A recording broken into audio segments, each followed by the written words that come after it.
18 December 2022 রাতে ঢাকা বিশ্ববিদ্যালয়ের ছাত্র শিক্ষক কেন্দ্রের টিএসসি আঙ্গিনায় বড় পর্দায় দেখানো হচ্ছে বিশ্বকাপ ফুটবলের ফাইনাল খেলা। ফ্রান্সের বিপক্ষে প্রথম গোলটি করলেন আর্জেন্টিনার অধিনায়ক লিওনেল মেসি। হাজার হাজার মানুষ একসঙ্গে চিৎকার করে উঠলেন গোল। ফুটবল বিশ্বকাপে বাংলাদেশে এই উন্মাদনা পুরনো, তবে 2022 সালে তার নজরে পড়েছিল বৈশ্বিক ফুটবলের নিয়ন্ত্রক সংস্থার ফিফারও। ঢাকায় ফুটবল উন্মাদনার কয়েকটি ছবি ফিফা নিজেদের ফেসবুক পেজে দিয়ে লিখেছিল, ফুটবলের মতো আর কোনো কিছুই মানুষকে একত্রে নিয়ে আসে না। 4 বছর পর আগামী 11 জুন 3 আয়োজক দেশ যুক্তরাষ্ট্র, কানাডা ও মেক্সিকোতে পর্দা উঠতে যাচ্ছে ফুটবল বিশ্বকাপের 23তম আসরের। বাংলাদেশে অনিশ্চয়তা তৈরি হয়েছে, এবার এদেশের মানুষ বিশ্বকাপ ফুটবল দেখতে পারবে কিনা। রাষ্ট্রীয় সম্প্রচার মাধ্যম বাংলাদেশ টেলিভিশন বিটিভি 2026 ফিফা বিশ্বকাপের সম্প্রচার সত্ত্ব এখনও কিনতে পারেনি। বেসরকারি কোনো টেলিভিশন চ্যানেল অথবা ইন্টারনেট ভিত্তিক মাধ্যম ওটিটি ওভার দ্য টপ প্রতিষ্ঠানগুলো সম্প্রচার সত্ত্ব এখনও কেনেনি, ফলে খেলা দেখানো অনিশ্চিত। 2022 সালে ফুটবল বিশ্বকাপ দেখিয়েছিল বেসরকারি টেলিভিশন চ্যানেল নাগরিক টিভি। এই চ্যানেলের অনুষ্ঠান বিভাগের প্রধান কামরুজ্জামান বাবু প্রথম আলোকে বলেন, দেশে টিভি চ্যানেল বা ওটিটি খেলা না দেখালে মানুষ খেলা দেখতে পারবে না, কারণ বিদেশি চ্যানেলগুলো অনুমোদনপ্রাপ্ত দেশের বাইরে খেলা সম্প্রচার করতে পারবে না বলে নিয়ম করে দিয়েছে ফিফা। তিনি বলেন, এখনও পর্যন্ত বাংলাদেশে খেলা দেখানোর জন্য কেউ সম্প্রচার সত্ত্ব কেনেনি। বাংলাদেশে এবার বিশ্বকাপের সম্প্রচার সত্ত্ব পেয়েছে সিঙ্গাপুর ভিত্তিক প্রতিষ্ঠান স্পিবং পিটি লিমিটেড। বাংলাদেশি প্রতিষ্ঠানগুলোকে তাদের কাছ থেকে সত্ত্ব কিনে বাংলাদেশে খেলা সম্প্রচার করতে হবে। রাষ্ট্রীয় সম্প্রচার মাধ্যম বিটিভি প্রতি আসরের বিশ্বকাপ ফুটবল সম্প্রচার করে।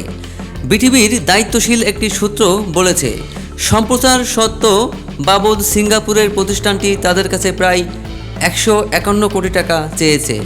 করসহ তা দাঁড়াবে 200 কোটি টাকার কাছাকাছি।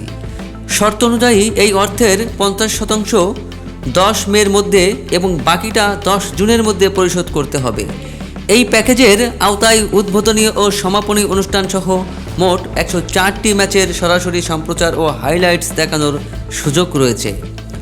বাংলাদেশে সাধারণ কয়েকটি প্রতিষ্ঠান মিলে বিশ্বকাপ ফুটবলের সম্প্রচার সত্ত্ব কেনে, তারপর তারা টেলিভিশনের মাধ্যমে তা প্রচার করে, বিজ্ঞাপন থেকে তারা আয় করে। বিটিভি সূত্র বলছে, 2018 সালে প্যাকেজ নীতিমালা যারা সম্প্রচার সত্ত্ব পেত তারা বিটিভির মাধ্যমে সম্প্রচার করত।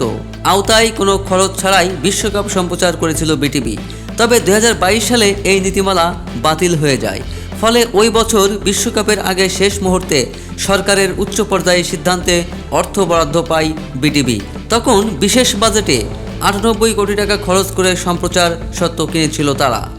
তথ্য ও সম্প্রচার মন্ত্রণালয় সূত্র জানায়, সিঙ্গাপুরের স্প্রিংবক বাংলাদেশে বিশ্বকাপ সম্প্রচার সত্ত্ব বিক্রির জন্য প্রথমে তথ্য মন্ত্রণালয়ের সঙ্গে যোগাযোগ করেছিল।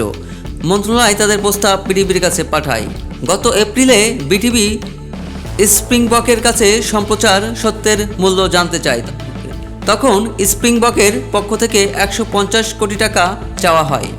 বিটিভি সূত্রের দাবি, এত বেশি খরচ দেখে মন্ত্রণালয়ের পক্ষ থেকে বিটিভিকে ফিফার সঙ্গে যোগাযোগ করতে বলা হয়, যাতে বিনামূল্যে দেখানোর সুযোগ পাওয়া যায়। এপ্রিল মাসের শেষ সপ্তাহ পর্যন্ত ফিফাকে 2টি ইমেল পাঠিয়েছে বিটিভি, এর কোনোটিরই জবাব দেয়নি ফিফা। ফলে বিটিভিতে খেলা দেখানো অনিশ্চয়তায় পড়েছে। বিটিভির ইমেলের বিষয়টি নিয়ে জানতে ফিফার মিডিয়া বিভাগের কাছে মঙ্গলবার ইমেল করে এ প্রতিবেদন লেখা পর্যন্ত জবাব পাওয়া যায়নি। তবে বার্তা সংস্থা রয়টার্সের 4 মের এক প্রতিবেদনে থেকে জানা গেছে, বাংলাদেশের মতো চীন ও ভারতীয় বিশ্বকাপ ফুটবল খেলা নিয়ে অনিশ্চয়তায় রয়েছে। দুটি দেশেই সম্প্রচার সত্ত্ব নিয়ে জটিলতা সৃষ্টি হয়েছে। প্রতিবেদনে ফিফার একটি বিবৃতিও উদ্ধৃত করা হয়েছে, সেখানে ফিফা বলছে 2026 ফিফা বিশ্বকাপের সম্প্রচার সত্ত্ব বিক্রির বিষয়ে চীন ও ভারতের সঙ্গে আলোচনা চলছে, তবে এ পর্যায়ে এ সংক্রান্ত তথ্য গোপন রাখা প্রয়োজন। বাংলাদেশ ফুটবল ফেডারেশনের সহসভাপতি ফাহাদ করিম বলেন, আমরা ফুটবল লাভিং নেশন, ফুটবল প্রেমী জাতি। এখানে বিশ্বকাপ দেখানো হবে না এটা তো চিন্তাই করা যায় না। তিনি বলেন, ফুটবল ফেডারেশনের পক্ষ থেকে আমরা অবশ্যই আশা করব যে কোনো মাধ্যমে হোক বিশ্বকাপ বাংলাদেশে দেখানো হবে, সেটা সরকার হোক বেসরকারি হোক যেভাবেই হোক না কেন বিশ্বকাপ দেখাতেই হবে বাংলাদেশে।